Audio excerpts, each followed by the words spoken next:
Yo, what's going on, everybody? It's your boy Naruto Explain here, bringing you guys another Boruto Naruto Next Generation discussion. Today, I want to bring up something I saw a few of you all mention in the comment section of the Sarada video with the new time skip design that was revealed to us officially a few days ago, and weigh in on something that a lot of you guys are thinking down in the comments, which is that Sarada's design, in particular, the red and black cloak that she is wearing, is actually Itachi's Akatsuki cloak, and the idea of Sarada forming her own version of the Akatsuki in order to stand up against Kawaki. So right away, I don't think that that's actually Itachi's cloak, and there's one major reason why I don't think that it is Itachi's cloak. So in Naruto Volume 43, that cloak is destroyed in the fight that Itachi has with Sasuke. Even if it weren't the case, I find it hard to believe that Sarada, under all this scrutiny that will come from Sasuke leaving the village, is going to be allowed to travel to the mountain graveyard, a known place where Sasuke is connected to, and she knows the exact spot where Obito buried Itachi's body during the events of Naruto Jin Raiden. Maybe she makes a connection with Kabuto and Kabuto goes and gets it for her, but that seems like that might be a bit of a stretch. Though we have seen crazy stuff in Shonen, I just don't think that this is actually one of those situations. However, the idea of Sarada making her own resistance group against Kawaki, now that is something I find intriguing. Obviously, this won't be Sarada literally naming that group the Akatsuki 2.0 or something like that. We saw that attempted with the Shin arc, and that attempt with the nostalgia, it fell on his face back in 2015 when the Naruto Gaiden chapters with Shin Uchiha came out. Though maybe the nostalgia attempt was just too early, considering that Naruto's manga had literally just ended. So maybe right now, 9 years after the Naruto manga has concluded, that this might be the right time to attempt that storyline. But personally, I don't think that this is gonna be a case. I think that's a stretch, especially considering that she doesn't know the history surrounding Nagato and what the Akatsuki were originally meant to be. I don't think we see the Akatsuki name brought back. However, the idea of Sarada taking a resistance stand against Kawaki is something I believe is likely, and while all the attention has rightfully been on Sarada since she is the one who has the new time skip design revealed, here's the thing. One thing about the ending of Boruto Part 1 that was made very clear is the fact that Sarada won't be the only one taking a stand against Kawaki. Sumire will also have a role to play as well. That much was clearly telegraphed to us. Any group that Sarada assembles doesn't start without Sumire being there. From the moment that she was brought back into the village in the events of the Kawaki arc, Sumire has slowly been taken from the manga portraying her as Boruto's former classmate who worked on the Katasuke to being someone with great observation skills and someone who is increasingly taking on the role of spying on those who pose a danger to Konoha from within. We saw her getting close to Amato, with Amato eventually calling her out for being Shikamaru's spy, which we don't exactly see her deny. And based off of her conversation with Kawaki, she's made it pretty much clear what it is that she's doing, and her worries that Amato had done something to Kawaki were confirmed by Kawaki once again having possession of the Karma Seal, and she was the one sounding the alarm that Amato had an ulterior motive. Sumire was the one who was able to figure out there was more to Ada than people might have thought when she got debriefed on Ada, and she was the one who immediately caught on to how Ada need to be kept in the dark about their immunity of their powers. Sarada was about to panic and Sumire reeled her in. She was the one that Shikamaru was talking to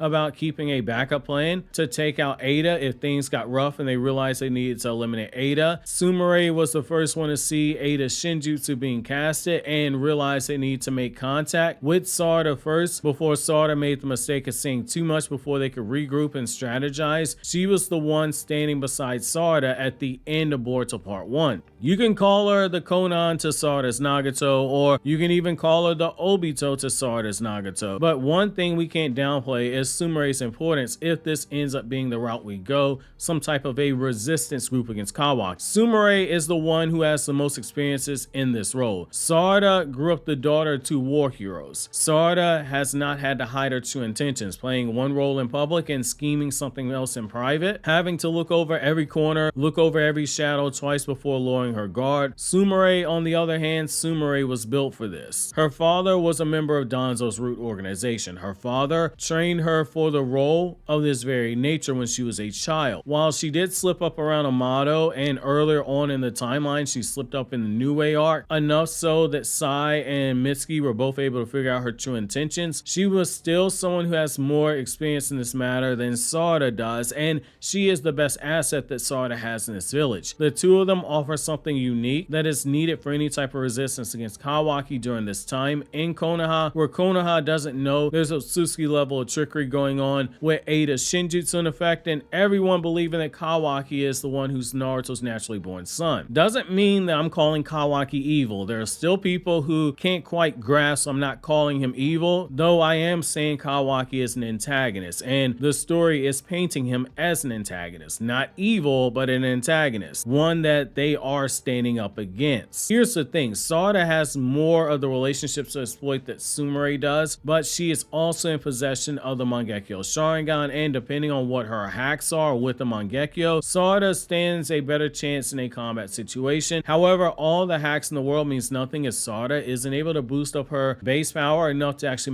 make a difference. One thing that's constantly mistaken by a lot of fans is that if someone has a Mangekyo, then their power level is at the level we associate the Mangekyo Sharingan at. The same way you still have people who look at Hokage Naruto's strength level when he uses Sage Mode and says he's only strong enough to fight against pain, because when you say Sage Mode Naruto, people associate that version of Naruto with the one who fought pain. Sage Mode or the Mangekyo, it doesn't matter. A form, an evolution, a transformation is only going to bear as much fruit as the base that it starts out at. If 12-year-old Naruto in the Chunin exams mastered Sage Mode, he's not automatically as strong as the version of himself from the pain arc. Or if Sasuke awakened as Mangekyo Sharingan in the Chunin exams, he's not as strong as he was when he fought against Killer Bee. It's the same thing with Sarada. Her Mangekyo is only going to take her as far as her base power is able to grow stronger during this time skip. With the chakra increase of the Mangekyo and the emotions that power the Sharingan being stacked on top of whatever her base actually is. Sumire, on the other hand, brings in more of that espionage factor that Sarada lacks. Whether that's her finding a way to contact Boruto and Sasuke from afar without getting caught, since all eyes would likely be on Sarada due to her father being a traitor, or her using her position close to Amato to find something in Amato's research that can actually help them deal with Kawaki. Again, that's not saying Kawaki is evil, just saying Kawaki is the antagonist. Sumire isn't tainted in the way that Sarada is. It's possible she ends up being the one who is able to speak some reason into someone like Shikamaru, waiting for Shikamaru to start showing signs that he knows his memory's been altered and that he's aware of what Sasuke called an invisible force, actively making him overlook things that he knows are out of place. If it ever comes down to that, Sumire has to be the one that makes contact. Sarada can't be anywhere near there. If Sarada tries to make contact, an immediate suspicion would be of her having used Genjutsu, whether it be standard Sharingan Genjutsu or the suspicion she has a super overpowered Genjutsu like Shisui that makes the user believe that what they feel and what they're doing is of their own accord, when in reality they've been manipulated. There will be suspicion placed on Sarada. However, Sumire, she's not known for Genjutsu, nor has she shown that she's even able to use Genjutsu at all. It makes her having an approach actually be an easier thing to swallow. As for her finding ways to communicate with Boruto, we do know based off of the character profile for Sumire in the manga that Nue exists in this universe because it's listed as her summoning. The idea of her using Nue to communicate doesn't seem too far-fetched. It's not likely in my opinion, but it's something that we don't just throw out the bus and say it won't ever happen. The idea of these two Kunoichi joining together to form a resistance absolutely fascinates me, because what it does is it will place a greater emphasis on something that part 1 of Naruto told us, which is that when it comes to being a ninja, there are things that only a Kunoichi can do that their male shinobi counterparts can't actually accomplish. Outside of a few moments here or there in the Naruto manga, most of the major moments are things that we associate with male shinobi. Their Kunoichi counterparts, for the most part, with exceptions like Tamari, for instance, being set aside, they are utterly underwhelming. The exception to the rule doesn't actually make the standard. If we list out the top 10 moments in Naruto where it's like the super ninja things ever, you're probably going to have 10 male characters. You're not going to name a female character, though that's something subjective. If we poll 100 Naruto fans, it's probably going to be 99 of them listing out something a male character did. This is a great opportunity to make Kunoichi great again, especially while we have Boruto and Sasuke in a situation where they're on the run. They're only going to get one opportunity to make the return to Konoha, and once they do, they're treated with Ada, it's absolutely over, and she will use her Senrigan to track them down, which makes you wonder if Sarada and Sumire will end up playing a role to maximize their window to where they can make the most out of their one return to Konoha. I'm not saying, and I'm not sure